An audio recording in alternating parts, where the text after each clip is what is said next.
Chonde sasa hivi zamu yenu nyinyi kwa watu wa meno. Mtavaa kama haya. Si nyinyi mmenitoa meno? Sasa zamu yenu. Walinichanja mimi mgongoni na malama kama kote chali. Lakini Mungu bado kaninyanyua katika kundi la watu 200 nimetoka peke yangu. Watu 200. Hawa juu huko nanipiga huyo ndo Mungu ananiambia ndo mpeni hela. Njia tu sina. Na gari nimebandika. Nimebandika gari yangu siku ya matangazo na gari langu pale. Na kula ninachotaka nimejenga nyumba vyumba 8. Sio mmenielewa kwa nanipiga mara ndunyo hapa wameiganua hapa. Hapo alinitoboa hapa. Ukimpiga chura kama zile damu zikitoka mimi ndo neema. Siku alonipiga. Yaani wakinipiga tu mimi napata neema. Wallahi nimehesabu acha masiala. Siku alonipiga katoka meno ndo niliokota kwanza milioni 2. Siku akanipiga hapa kwenye shughuli mtu kanivizia kanitoa hapa na msumari.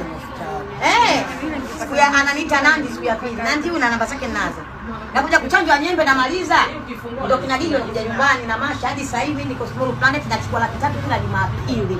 Niko pale Small kama mimi Mungu njoo nimalize. Inawekwa meno kama kawaida. Haya.